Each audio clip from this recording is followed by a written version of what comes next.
Hello Flexi friends! In today's recorded workshop, we're going to be working on full body back flexibility, but with a little extra emphasis on our shoulders, with the intention of working on both the flexibility and strength to be able to push up into a bridge.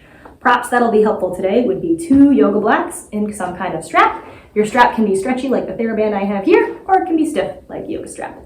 That said, let's get started. For warm-up, we're going to get started with some inchworm push-ups with a tricep push-up to get our shoulders a little bit more warmed up. You can think of these like lazy burpees. We're going to start standing on one edge of our mat, reaching our hands down to the floor, and you can bend your knees as much as you need to get those hands to the floor. Keeping a flat back, we're going to walk our hands out to a plank position. From here, staying on our toes, or dropping to our knees, we're going to do an elbows in push-up. So that's a tricep push-up. Try to keep those elbows hugged in towards our sides. Walk our hands back towards our feet. Stand up and repeat. Aim for 8 to 10. We'll do a couple together. So hands reach down to the floor. There, crawling your way out to your either high or toe, knees down plank. Elbows in push-up. Walk those feet back. Stand up, lather, rinse, and repeat. And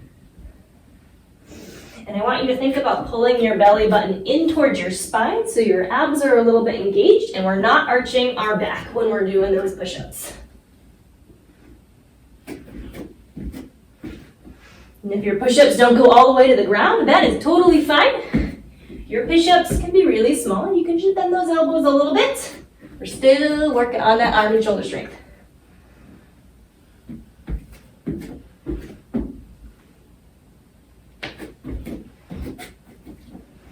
We'll do another 2-ish, depending on how fast we're going.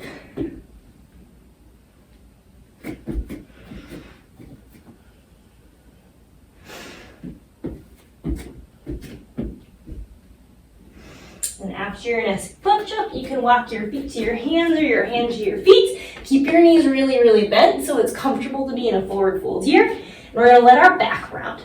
Arms can either dangle really long, or you can grab opposite elbows, and we're just going to relax our torso. Take a couple sways side to side. Relax your neck, let your head be heavy, so look through your legs as opposed to looking at the floor, which is actually engaging the muscles in the back of the neck. Want this to be nice and passive. You can shake your head yes a couple times, you can shake it no a couple of times. And then we'll slowly roll on up to standing, rounding our back the whole way up. Shoulders, neck, and then head coming up. Last, we're gonna do some shoulder circles backwards. I'm kneeling so I fit in the camera better, but you could totally do these standing. So we wanna think about shrugging our shoulders up towards our ears, pulling them all the way down our back. Shoulders up nice and high, shoulder blades squeezing together, shoulder blades coming down low. Really exaggerating as much as you can. Then we're going to take them forward. Shoulders up towards their ears, take them to the front. As my shoulders are coming forward, my shoulder blades are coming towards the sides of my ribs. As those shoulders are going down and back, my shoulder blades are squeezing together. So everything's moving. And we're going to do fingertips on tops of our shoulders, elbow circles. If your fingertips float off of your shoulders, that's okay. Keep them reaching. And elbow circles the other way.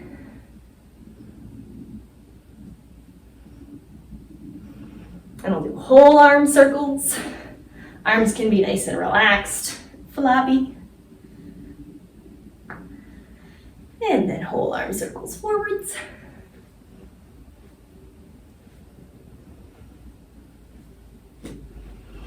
And we're going to open up our arms out to the side, palms facing up. We're going to crisscross those arms in front, open them out behind us. Crisscross and open, keeping those palms up and keeping arms at shoulder height. These ones have a tendency to droop a little bit as our shoulders get tired. Try to keep those arms tall the whole time. Open for 3, 2, 1. Then we're just going to go at a diagonal. 3, 2, 1, other diagonal. 3, 2, 1, and then up, down a couple of times. Try to make sure that your back and your chest is not moving, just those arms are.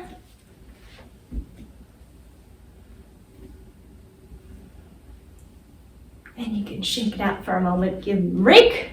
And take it into robot arms. This is a really good drill to warm up some of the muscles in our rotator cuff. We're actually going to be working on it in a couple of different ranges of motion. But for this first one, we're going to start with our elbows lifted out to the side, elbows in line with our shoulders. Elbows are going to stay in the same spot when we drop those hands. Down and back as far as we can, up and back as far as we can.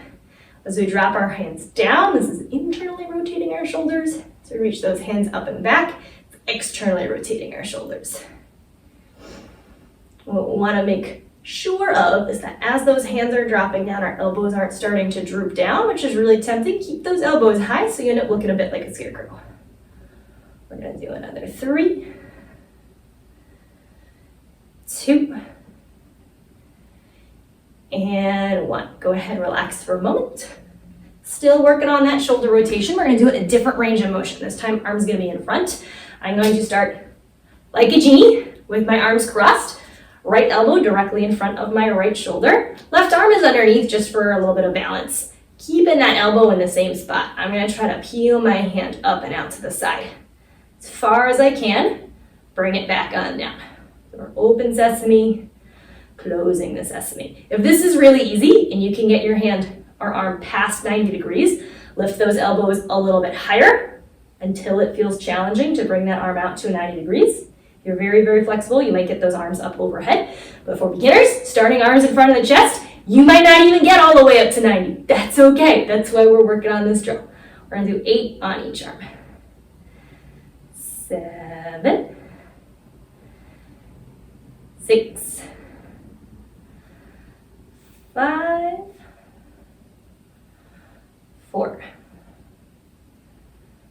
3, 2, and 1. Go ahead and relax those arms for a moment.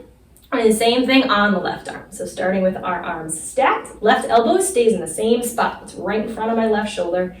And I'm going to reach my arm up and out to the side, bring it back down. So I'm rotating my bicep towards the ceiling. And again, elbows can lift to make this a little bit harder. Technically, you can drop those elbows to make it a little bit easier, but usually starting arms in front of the chest is going to make this nice and challenging. Here for another 5, 4, 3, 2, and last one. Go ahead and relax. Let's move on to something that's a little bit more of a passive stretch for our shoulders. We're going to grab a strap. It can be stretchy like this TheraBand I have here. It can be stiff like a yoga strap. If you don't have something that is a strap, a scarf, a sweatshirt, pair of pants actually works fine. As long as it is long, that's what we need. We're going to start with our arms straight, hands far apart on our strap. And we want to try to keep our arms as straight as we can while we bring that strap behind us to our butt and back in front to our hips. We want this to feel like a little bit of a stretch either in our chest, if you've got pecs that are a little bit tight, definitely in the front, possibly top of your shoulder. If this is easy and does not feel like much of a stretch, take your hands a little bit closer together until it's feeling a little bit more challenging. Usually when hands are reaching behind our head, that's when we start feeling the stretching sensation. But we don't want them to be so close that we have to bend our elbows or one arm starts and the other arm follows. We want both arms moving at the same time, both elbows staying straight. And again, hands are going to be farther out on that strap if we need to keep those arms straight. We're aiming for like 8-ish of these, forwards and backwards. And I want you to make sure your back is staying in a neutral position.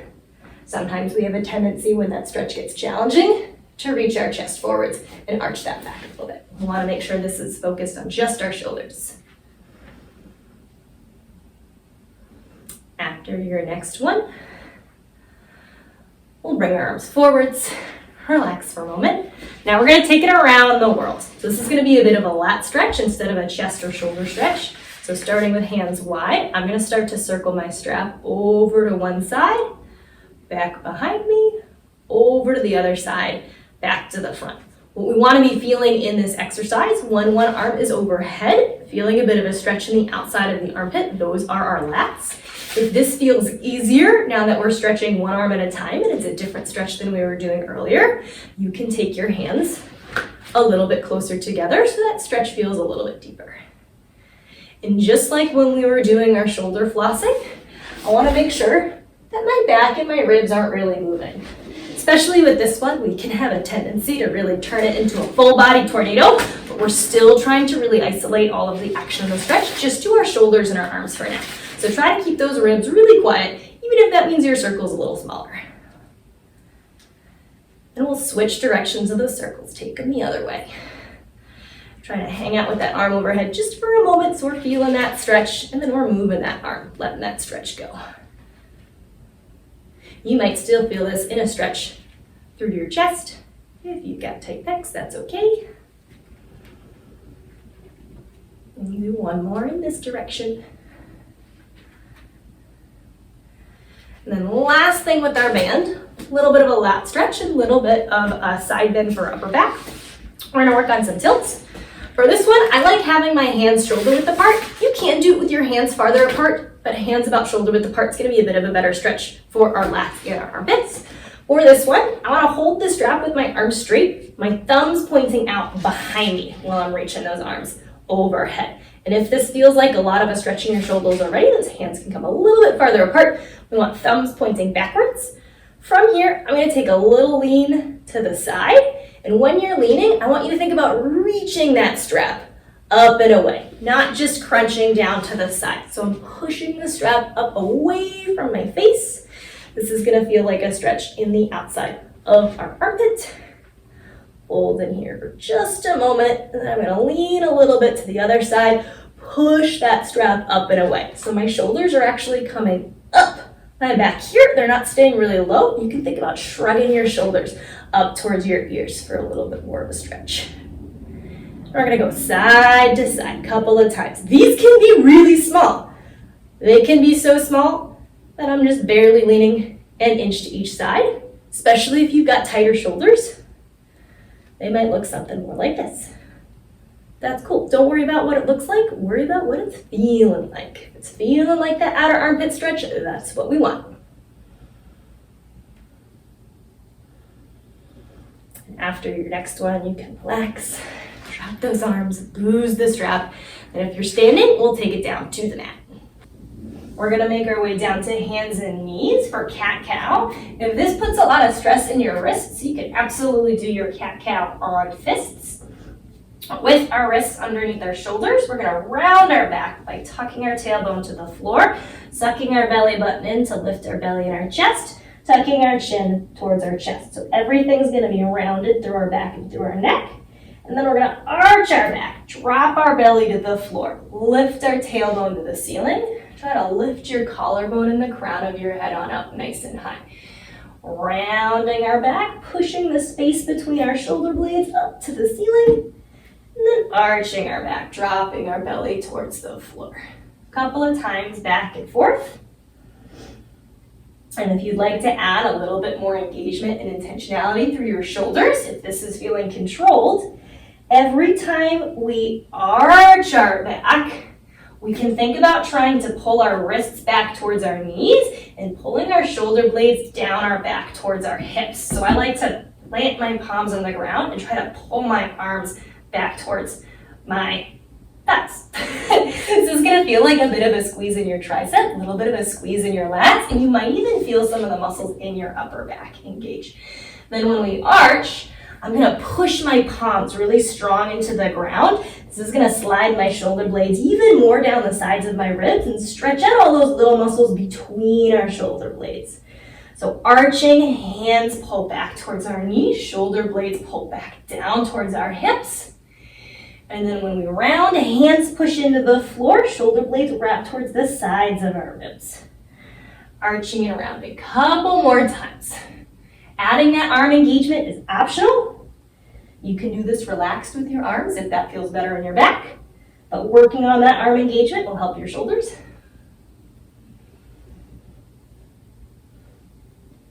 And And we're gonna turn this into disco cow or crazy cow or barrel rolls, lots of names for this one. But we're gonna make a circle with our ribs. So arms are gonna stay straight.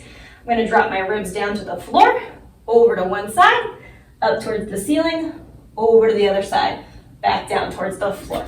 So I'm tracing a vertical circle with my rib cage. We're gonna do a couple in one direction. If you want a little bit more of a back bend when you're doing these circles, you can bend your elbows. See how low towards the mat you can get your chest. Or you can keep those arms straight if you prefer. And then we'll reverse our circles, disco the other direction.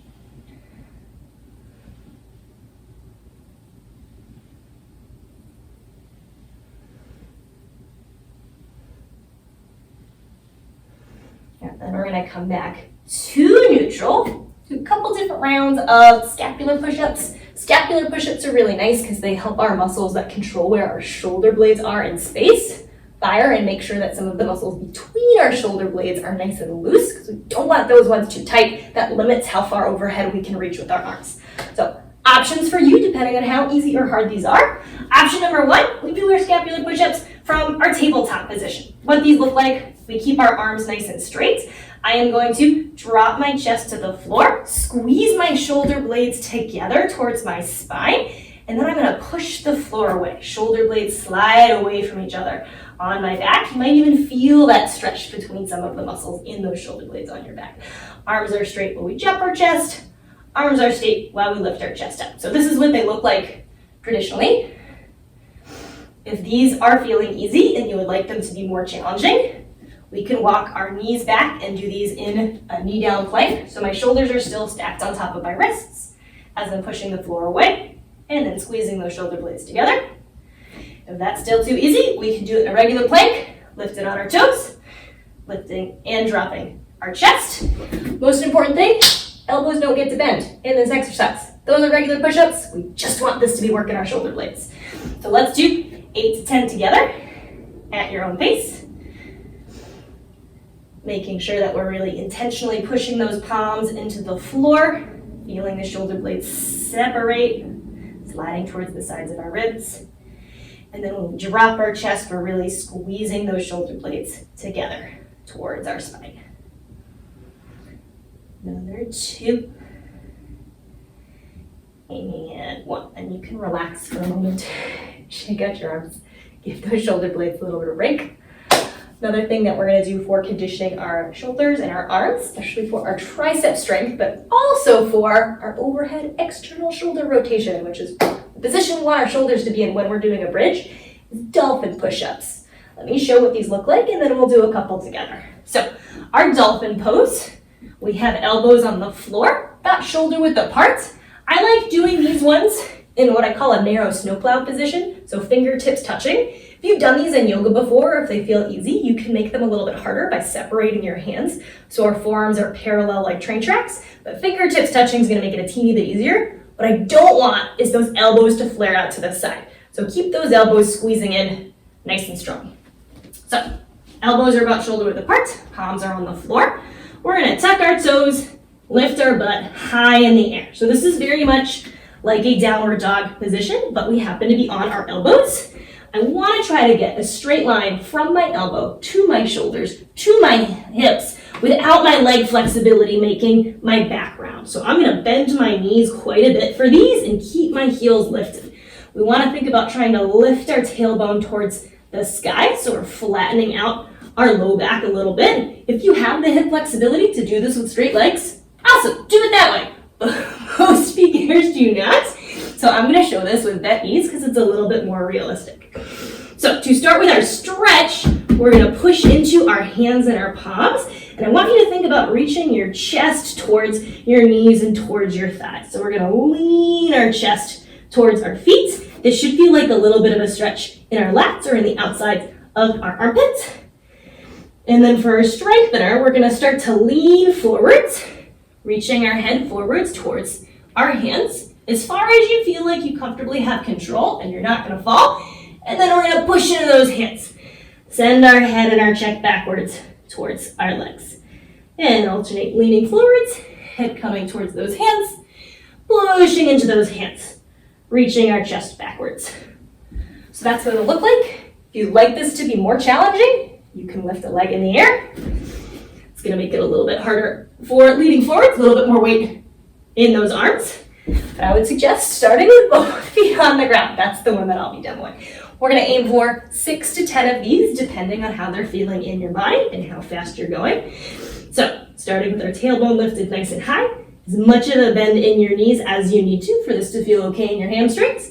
We're gonna stretch out the outsides of our armpits and our chest by reaching our belly towards our thighs, pushing our chest and our armpits, nose towards our toes, and then leaning forwards, reaching our head towards our hands, pushing into those hands, reaching our head back towards our toes. Couple more times, little lean forwards, big push backwards. Little lean forwards, big push backwards. And then just double check on your elbows. If they're starting to splay out to the sides, go ahead, reset, pull them back in. We don't want them any wider than the width of your shoulders. And after your next one, we can drop our knees down to the ground, flatten out those feet, take a child's pose, reaching your arms forwards.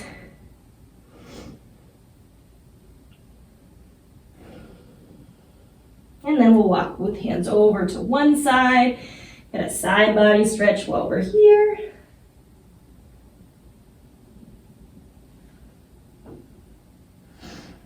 And then walk both hands over to the other side.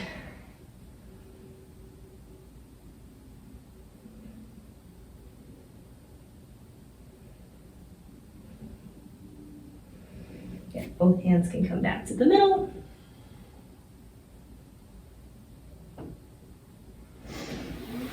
And then go ahead, come on out. Give our shoulders a little bit of a break. Give our back a little bit more love. We're gonna make our way down to our stomachs on the ground. We've got a couple different variations of back extensions, which are really nice, strengthening for our whole back bending chain. But the variations that we're gonna do, at least to start with, are gonna have an extra emphasis on our upper back, which is a challenging spot for a lot of people, which is why we wanna strengthen it. So for this exercise, we're gonna be lying down. Legs are gonna be about hip width apart. A little bit wider is okay. We want our legs staying on the floor for this exercise. I'm gonna reach both of my hands back to my legs. Just lightly engage my abdominals by pulling my belly button in towards my spine. This is gonna engage our transverse abdominis. Those are the muscles that are our meat corset. We usually like to engage when we're doing things like back bends to keep a little bit of pressure out of our low back. And then from here, I'm just gonna lift my chest a teeny bit away from the floor, drop it on down. What we don't want to happen as we lift our chest is for those legs to automatically float off of the floor. That's a Superman. We will do those, but for these first couple, I want those legs staying on the ground, heavy. That's gonna make the muscles in your upper back work a little harder, not let your glute jump in and steal the show. So hands reaching back down our legs towards our feet, a little bit of a suck in with our belly button towards our spine, and we're gonna do 8 to 10 of these, depending on how fast you're going. Remembering we want to keep those feet on the floor.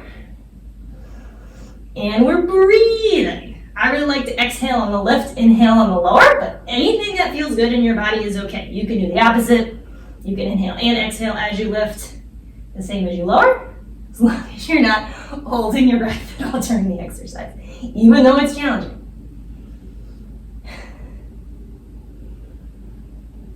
All right, after your next one, that can be your last one. Go ahead and relax, plant your hands.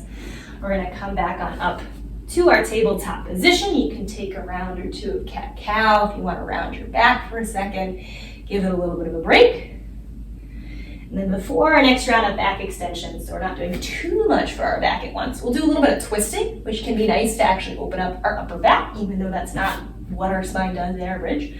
For our twist, we'll keep our right hand on the floor, left hand behind our head, left elbow bent. I'm gonna lift that elbow up towards the ceiling, open my chest to the left, keep that right arm straight as I drop that left elbow towards the floor. So I'm twisting to the right, opening to the left, closing to the right. We'll do 8 on each side. So left elbow is gonna lift for 8, 7, 6, 5, 4, 3, 2, and 1. Go ahead, relax, shake out your arms if they need it. We're gonna do the same thing with the right arm. So left arm is gonna be our base, left arm stays straight. Right hand is behind our head, right elbow bent. I'm gonna push into that left hand as I open my chest to the right. You can even think about pulling that right elbow backwards so you feel a little bit of a squeeze in the muscles in the back of your shoulder as well. And then I'm gonna twist to the left, dropping my right elbow towards the floor. It doesn't matter if it touches, some of that's just based off of your body proportions. Twist into the right, twist into the left. Another 6. And 5. 4. 3. 2. And 1. Go ahead, relax. We're gonna come back down to our stomachs for round number 2 of our back extensions. This time, a little bit different. We're gonna add some shoulder engagement. So these ones may feel a little bit easier if you're someone whose shoulders are strong enough to help you. For some of you, these may feel a little bit challenging if your shoulders are a little bit weaker, and adding this squeeze adds a challenging component. Both are cool situations.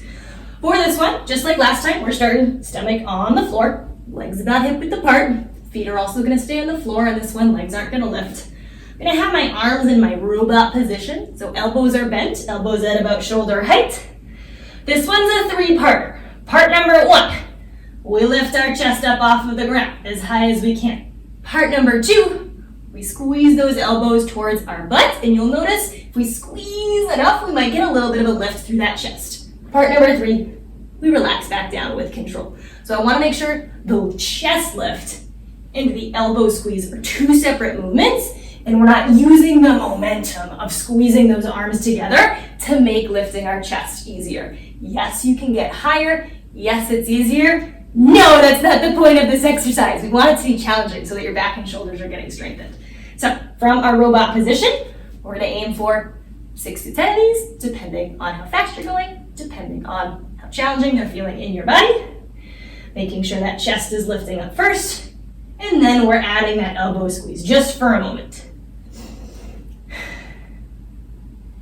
We're also gonna make sure we're thinking about sucking our belly button in towards our spine just a little bit so that our core is in control as well on the front side of our body. If you would like an extra challenge, you can try to hold the elbow squeeze for a half a second or a second before you lower on down. Next one can be your last one.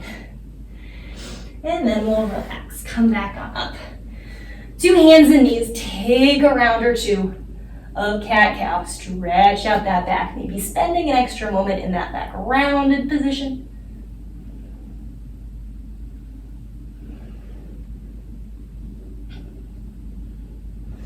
And then before our last round of back extensions, we're gonna do 1 extra exercise just for our shoulders in our tabletop position, because we're already here.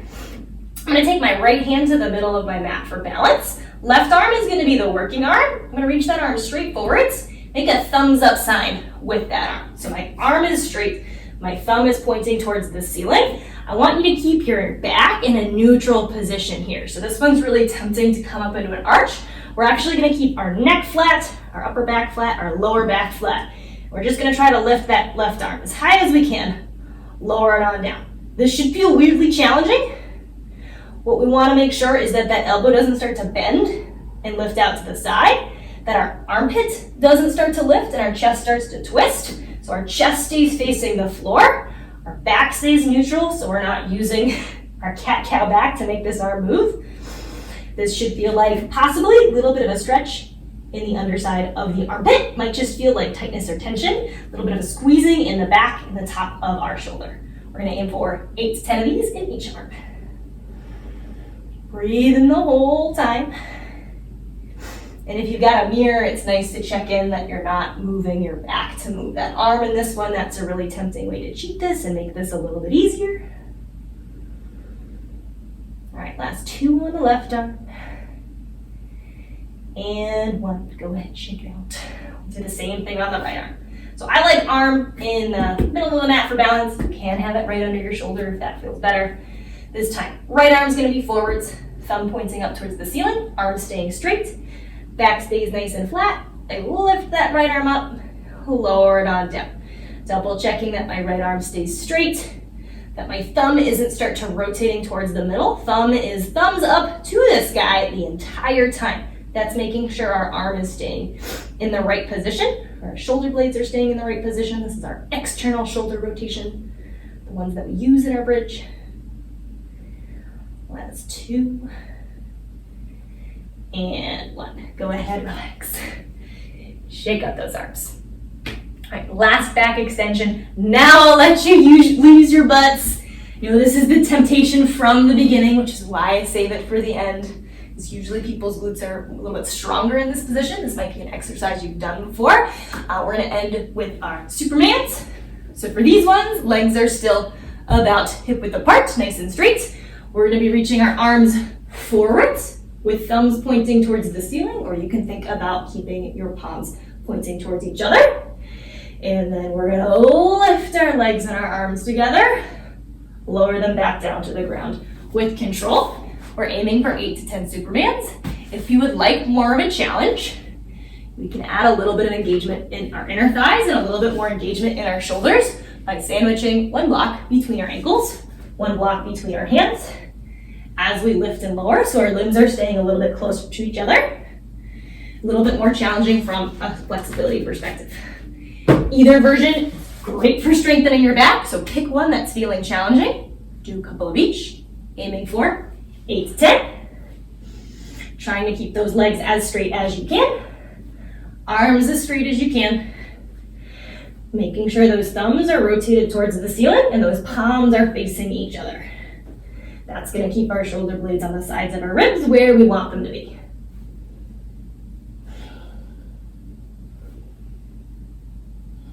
And your next one can be your last one. Then you can relax. We're done with our series of back extensions. You can either push yourself back to a child's pose for a moment to let your back round, or if you prefer a little cat-cow on hands and knees, that's another nice option to round your back for a moment before we move on. We're gonna come back to our stomach for just a little bit of work in our Cobra pose. I like Cobra because depending on whether we're in our low or high Cobra, we control where the bend is in our back, whether it's more low back, more upper back. So lying on our stomach, we're gonna start in our low Cobra or our Sphinx pose. That's elbows underneath our shoulders, forearms flat on the floor. And I wanna make sure my stomach and the very bottom ribs of my rib cage are on the ground. If those ribs start to lift and if our stomach starts to lift, that's when this starts to turn more into our high Cobra. So your challenge is finding the very bottom ribs of your rib cage, smushing them down into the mat while we're pushing our forearms into the floor. So this is keeping our belly low, our top of our head and our collarbone is lifting. So this is encouraging a little bit more of a bend in our upper back. Because our belly is on the floor, lower back can't really do that much in this position. So low Cobra is really great for our upper back. We're just gonna hang out here for a moment or two, taking a couple breaths. You can even think about rolling your shoulders up and down your back. As our shoulders come down, we can lift our chest a teeny bit higher. Breathing here. And then before we come up to our high Cobra, I'm gonna make sure my abs are engaged, because especially in high Cobra, which more tension comes into our lower back, the more we can engage our core, the less we can keep the crunching from happening in our low back. So I'm gonna really think about sucking my belly button in, or squeezing my stomach in, because I'm putting on a pair of pants that's just a little bit too tight. And then extra engagement I'll add before I come on up. I'm gonna pull my elbows back towards my hips. What that's gonna do is it's gonna help pull our ribs and our chest forwards. It's gonna pull a little bit more length into our low back. So with those elbows pulling backwards, with that belly button sucking in, then I'm gonna start to push into my hands. Let my belly and ribs come off of the floor. Arms might go all the way straight, they might be a little bit bent. I only want you to lift as high as is comfortable and is feeling great and not crunchy in that low back. If you've got a really happy low back, you might be able to walk those hands in closer towards your hips, but otherwise hands can stay farther forwards. So this is our high cobra. You can see that a lot more of the bend is now in my low back versus higher up my spine versus where I was earlier in my low cobra. We're gonna try to hold here for a couple breaths. If at any point it feels like a lot of pressure in your low back, go ahead and come back down to your low cobra. But if you wanna add a little bit of a challenge for your quads and your hamstrings, we're gonna try to bend our left knee, squeeze our left heel towards our butt, so our hamstrings are engaging, our quads are getting a little bit of a stretch. Then we're gonna relax that leg. Same thing on the right leg. Squeezing the right heel towards our butt as much as we can, and then relax. So alternating, trying to kick yourself in the butt with each leg while we've got this nice back bend going on. Because we're gonna have our knees bent in our bridges, we need our quads to be relatively flexible in that position. If you're doing your butt kicks, do one more on each side. And then you can slowly lower on down to the ground. Give your hips a little wiggle side to side to release some of that tension in your low back, or you can bend your knees, windshield wiper your feet side to side.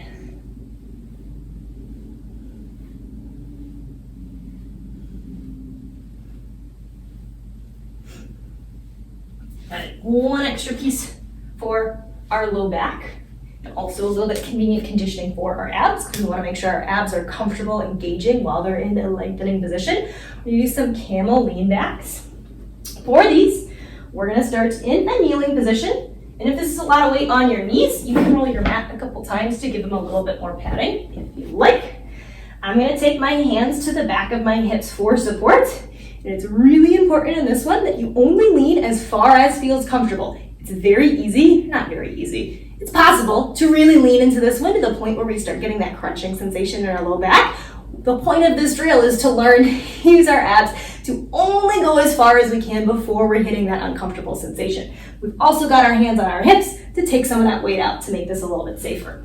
So I've got hands on my hips in this position. Knees are about hip width apart.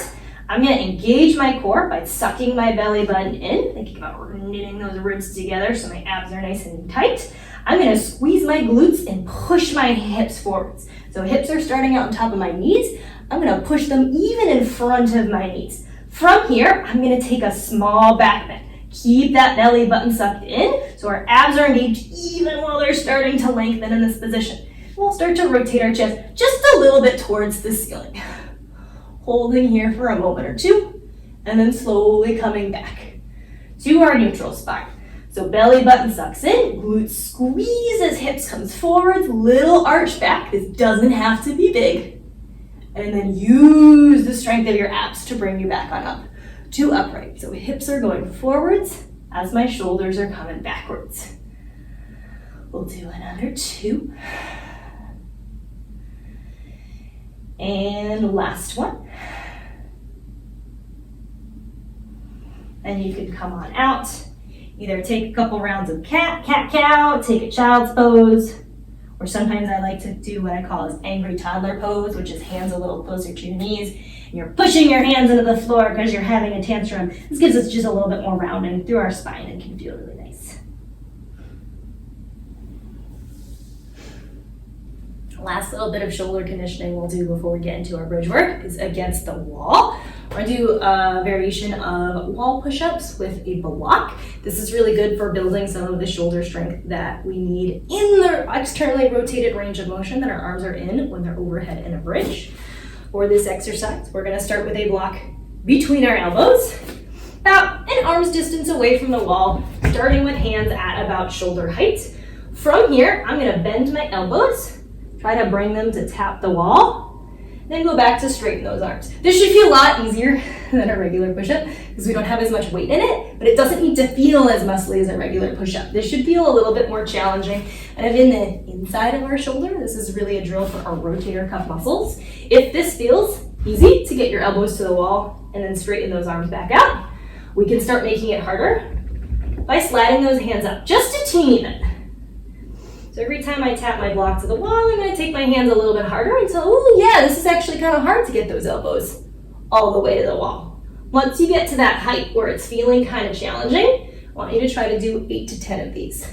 So what happens is at some point our arms reach up so high, We can either no longer bring our elbows to the wall or they splay out to the sides and we drop that block. Also want you to make sure that you're keeping your back flat the whole time. This exercise gets to be a little bit easier for our shoulders if we're arching our back. I want this to be isolated, just our arms and our shoulders. And last one we'll do with our block at the wall are hitchhikers. For this one, depending on your shoulder flexibility, there's a couple different ways to do it. If you've got tighter shoulders, I recommend back to the wall. So my butt's on the wall, my ribs are on the wall, the back of my shoulders are on the wall.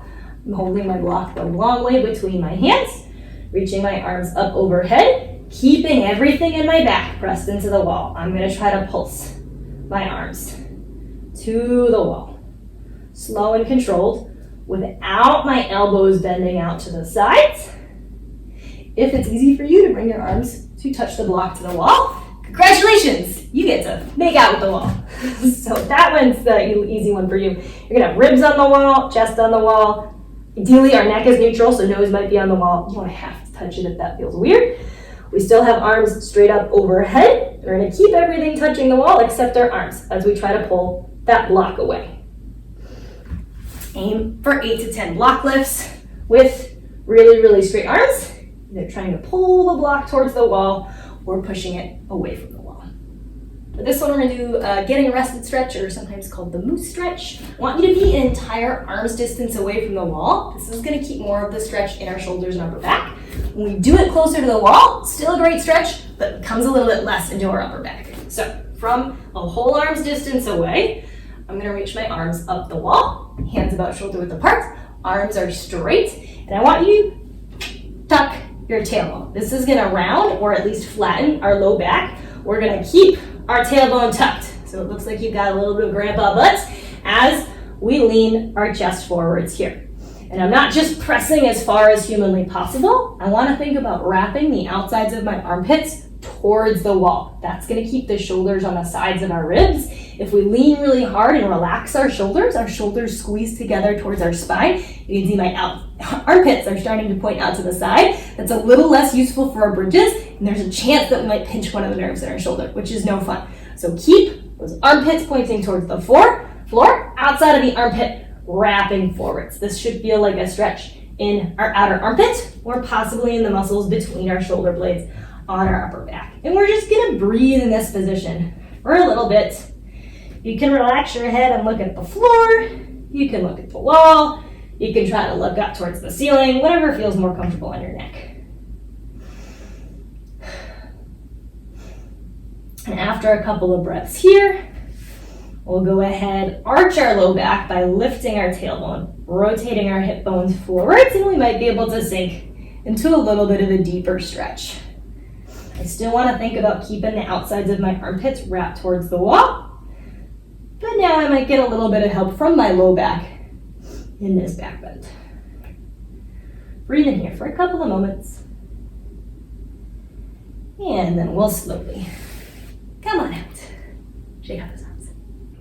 Now we're getting a bit more into the choose your own adventure part of this workshop or class recording. So from here on out, I'll be showing a couple of different variations of prepping to a bridge, kind of depending on what level you're currently at, where your arm strength is, how your shoulders are feeling today. And you can pick and choose which of these exercises you do. You're welcome to do all of them. You're welcome to do none of them. The way that I set up this recording is so that all of the conditioning and those drills we've been working on so far for the first 45, I think-ish minutes of this class have been really, really good conditioning for your shoulder and back flexibility, shoulder and back strength, which how they support our back bends, particularly with being able to push up into a bridge. So stopping here is totally fine. If you've got time to continue on to the skill work, let's work on getting into that bridge.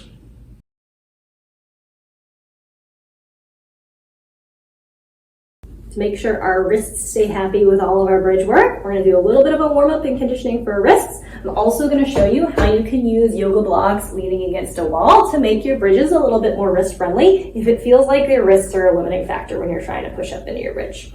For our wrist warm-up, we're going to start on all fours. My hands under my shoulders, fingers spread nice and wide. And we're going to do some wrist circles, 3 in each direction. For these first ones, my fingers are pointing forwards. If this feels like a lot of pressure in your wrists, I can sit my butt back a little bit more towards my heels, so I have more weight in my legs, less weight in my hands. And we'll switch directions. Wrist circles the other way.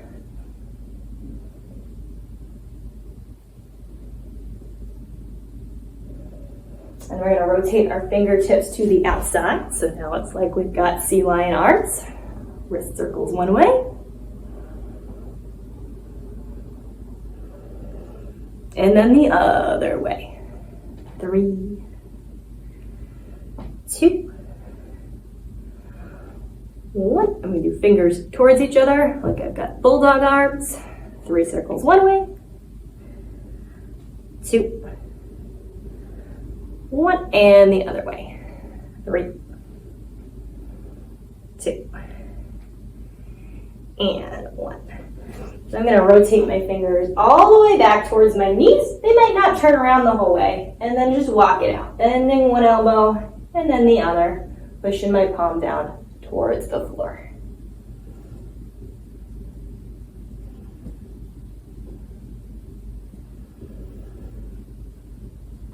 And you can come to any comfortable seated position for a moment. Just shake out your wrists in the air. No body weight. Circle them out. And then circle the other way. And circle them with your fingers interlaced. And do that one the other way, the one you really have to think about.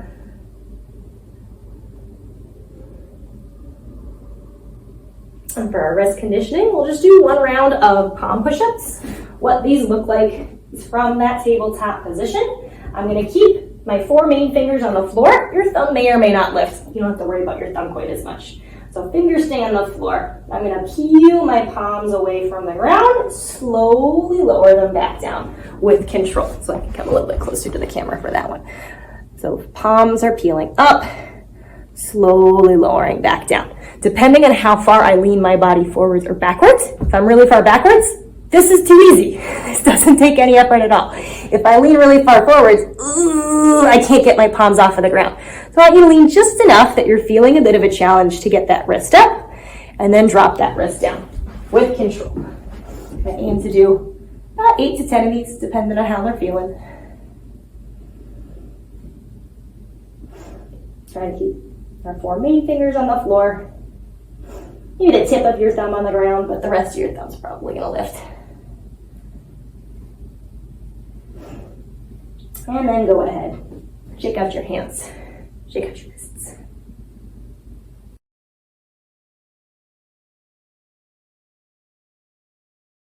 One of the challenges of having tight shoulders when we're trying to work on pushing up into a bridge is when our shoulders are really tight, it pushes our wrists into a really, really intense angle of extension that sometimes can be a limiting factor in how we can comfortably hold a bridge.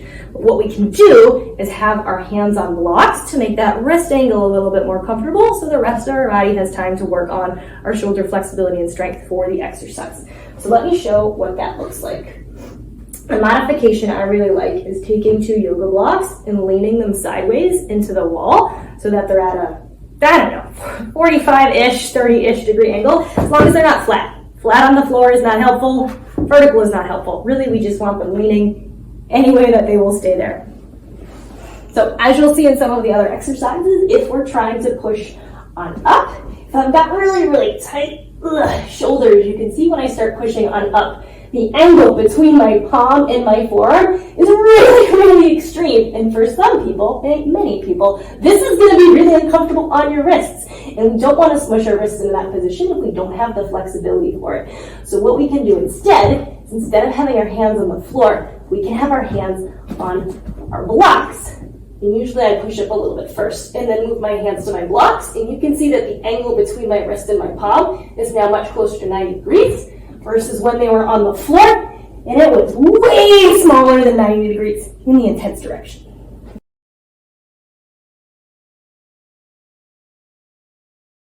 First up, we're going to start with our yoga style bridge or glute bridge. This is a really nice variation of bridge to work on because it's working on our glute strength and hip flexor flexibility that we need in a bridge, but without putting a lot of stress on our shoulders, especially if at this point in the workshop recording, your shoulders are really tired. This one's going to be perfect for you.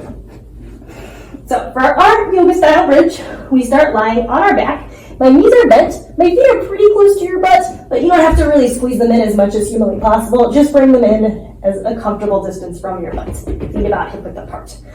For this one, we're gonna start by trying to tuck our tailbone towards the ceiling, or you can think about trying to take the top of your hip bones, which right now are pointing towards the ceiling, and we're gonna try to rotate them up towards the top of our mat.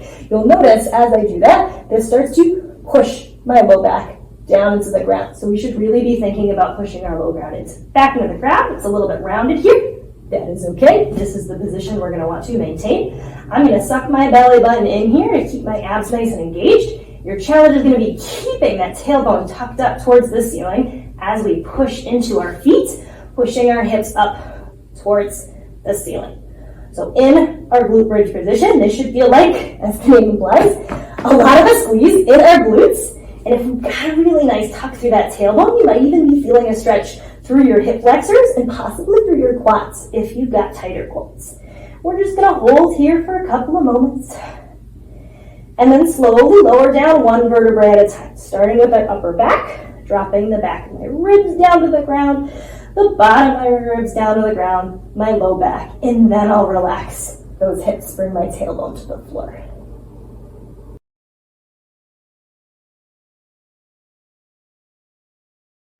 If your traditional yoga style bridge is feeling strong, we can start making it a little bit more challenging by shifting our weight, lifting heels, or potentially even lifting our legs and turning this into a march. These are all really nice ways to work on our hip stability and basically work on our glute and all our muscle strength in our hips that we need when our hips are pushed up in our full arms extended bridge.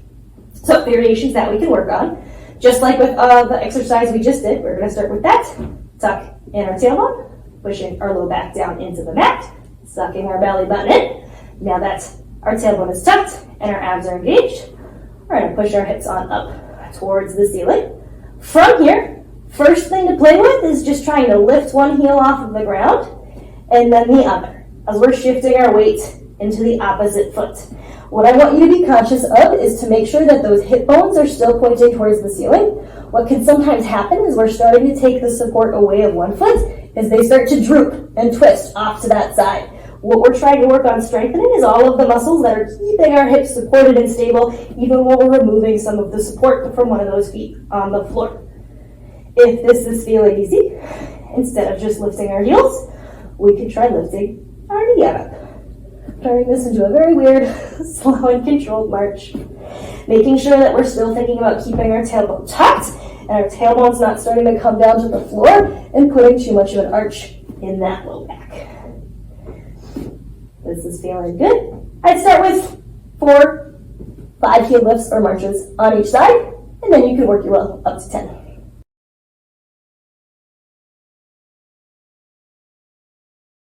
Our tabletop hip press is a really nice drill because it's still working on that glute strength, but in a hip position that's a little bit more similar to what it ends up being in our bridge. We're actually working a little bit on shoulder stability as well here in one of our arms. Technically, if you get really strong at this and have flexible shoulders, this can turn into reaching into a bridge. That's much more advanced than what we're doing in this workshop, but be aware that that's an option. So to get into our tabletop position, we're going to have our feet about hip width apart.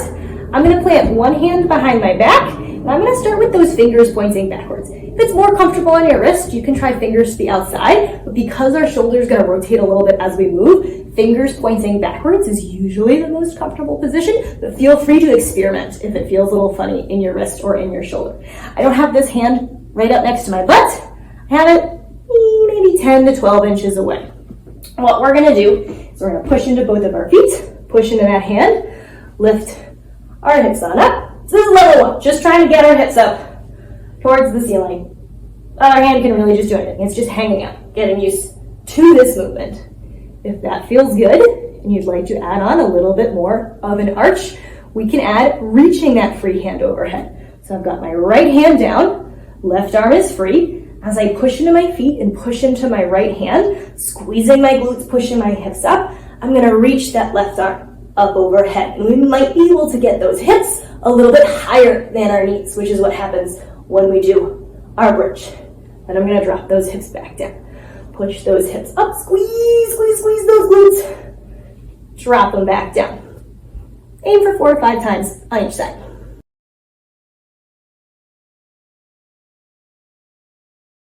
The next drill we're going to work on is pushing up to our headstand bridge. This is a really great drill for lots and lots of bodies. It works wonderfully for lots of students to get the coordination and the arm strength for the beginning piece of their push-up.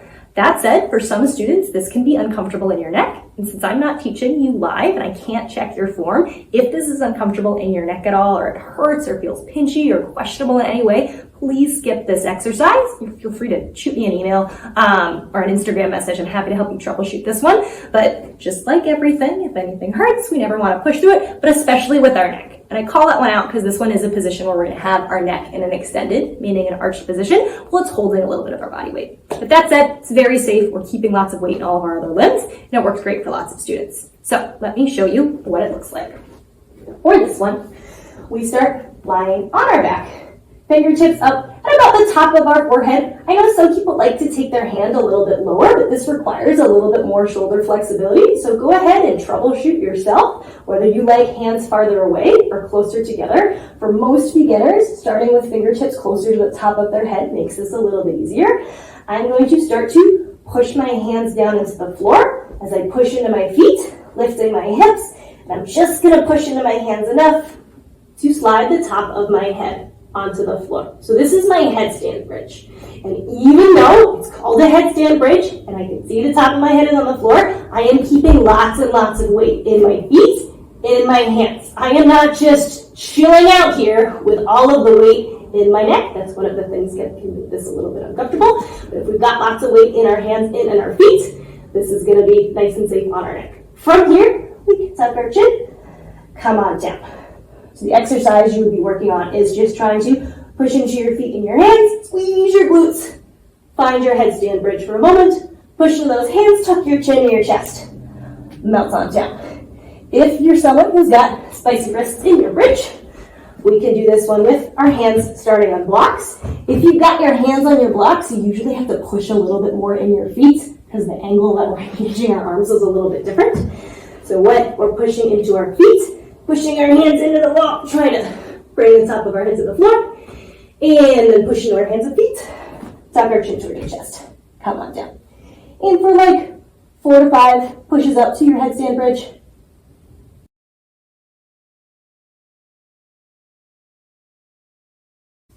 For our supported bridge press up, you need some kind of a prop to help support your upper back. This is where you have my permission to be creative with things you have throughout your house that might be a good size for this. I'll show using a couple different things that I have at home, but really anything that is sturdy and not going to fall is safe to use for this exercise. So I'm going to start with blocks because this is something that I know most of you have. The challenge with blocks is usually they're a little low, but they can still be helpful. So I'm starting with 2 blocks stacked on top of each other. I'm going to lean back with the blocks right at about shoulder blade height from here. Starting with my hips a little lifted, feet not hip width apart. And I'm going to plant my hands on the floor. From here, we're going to try to push up into our bridge. So that is going to be tucking our tailbone, squeezing our glutes to push our hips, pushing into our feet, pushing into our hands. If we only go part way up, that's okay. We're going to come back down and rest on those blocks and try again. If you go all the way up, fantastic, that's awesome. That's the goal that we're working towards. I still want you to come back down and rest for a second. We're using this exercise as reps, not for an endurance hold. So aim for 5 to 8 push-ups. If you have a yoga wheel or a body wheel, this is really great for this particular exercise. This one I have is nice and big. Just like with the blocks, we're going to start leaning back onto our support. And I've got it kind of between my upper side of my ribs and my shoulders. My knees are bent, feet on the floor, palms are flat. I'm going to squeeze those elbows together as I push into my feet, push into my hands. Try to straighten my arms for a moment. Lower back down. Push on up and lower. Depending on your body proportions, you might even be able to use a chair. Just make sure it's a chair that's sturdy. Please don't use an office chair or something with wheels on it or anything that swivels. Not recommended. So if we're using a chair, we're going to lie back on it. Keeping our feet on the floor, trying to bring our hands to the ground. And depending on how big your chair is and how long your back is, you might have to kind of troubleshoot, okay, do I need my shoulders to be on the chair? Or do I need my shoulders dangling off in space? We want to be in a position with our feet comfortably on the floor, fingertips comfortably on the floor if palms aren't already on the floor. And then we're going to push in those feet, push in those hands, try to straighten just for a moment, and then relax back down. A chair is really nice because for most people, it's tall enough that it's really helping you work the end range of the push, which can be a little bit easier. So this is a really nice one to help get us up the rest of the way when our arms are already really, really close. Two straight.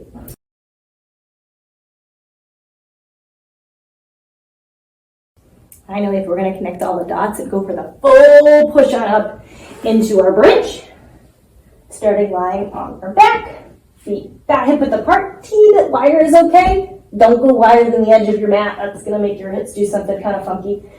Fingertips planting right at the top of my head. I'm going to tuck my tailbone, engage my abs, pull my belly button in, push into those feet, push into those hands. Keep pushing, keep pushing, keep pushing. Getting my hips as high up as I can. Maybe my elbows are still a little bent. Maybe we're able to straighten all the way. And as you come down, I want you to make sure you tuck your chin to your chest. Lower with control. The lowering of the bridge is part of the skill. There should never be an unplanned fall onto the back of your head. If you're using your blocks under your hands, I really prefer hands on the floor and pushing up and then taking them to blocks. But if you've got very sensitive wrists, you may prefer to have your hands on blocks to start.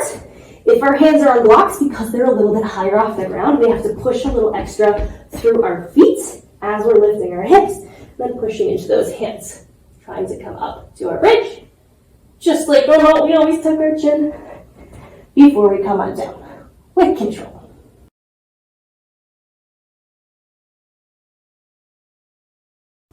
If you're having success with pushing up into your bridge, either starting from support, starting from that headstand position, or you've gotten the strength to push up all the way from lying on your back, fantastic. Let's talk a little bit about fine-tuning your bridge so that it's the most optimal for when you get up and we're not leaving our body parts in a little bit of a lazy position because that's what we happen to use to push up in the first place.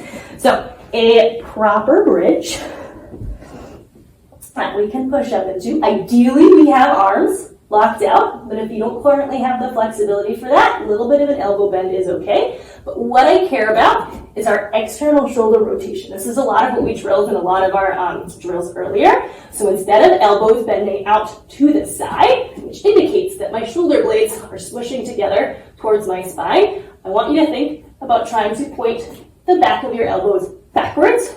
We're wrapping the outsides of our armpits towards the sides of our ribs. This also means fingertips should be pointing towards our toes and not in towards each other. So fingertips are pointing straight back. My outside of my armpits are wrapping forwards. So my armpits are pointing in the direction that my face is looking, not out to the side. My feet are flat on the floor.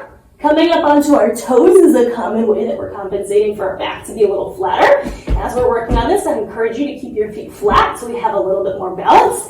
And our glutes are engaged, pushing our hips up towards the ceiling. So we're getting a little bit of a stretch through the front of our hips, and all of the crunch isn't going into our low back. In terms of should our hips be tucked, should they be tilted, how should they be rotating? That's a little bit of a personal preference and something that you're welcome to play with. Some people prefer to do their bridges more like what we did in a yoga style bridge with our tailbone tucked. So rotating our hips backwards. This lets us get a little bit more flexibility out of our hip flexors, take some of the crunch out of the low back. So if I push up into my bridge, if I tuck my tailbone, it looks a little bit like this because it's a bit more relaxed. Squeezing that tailbone up, more relaxed. I'm rotating my hips backwards in space. Some people prefer to do the opposite, to actively try to arch their low back, pull their tailbone a little bit more towards their head. There are more advanced styles of bridges where we do that intentionally, but pick the one that feels more comfortable on your back for now. And now just about wrap up our workshop for today. So I hope you discovered some new muscles that maybe you haven't felt before, and I hope that you learned a little bit something about the back bending technique that we use when we're working on our back, shoulder, and hip flexibility. Whether you plan to continue to rewatch this recording and use it as part of your regular training, or pick specific exercises out that you really liked and do them on your own next time you're at the bridge, or combine them with your other training. If you have any photos or videos you'd like to share, I love seeing them when you send them to me. You can send them to me via email or shag me in something on Instagram. All of my contact info is in that PDF that you got this recording in. And if you liked this style of recording, I also have beginner-friendly recordings for front and middle splits if you're interested in working on your leg flexibility as well.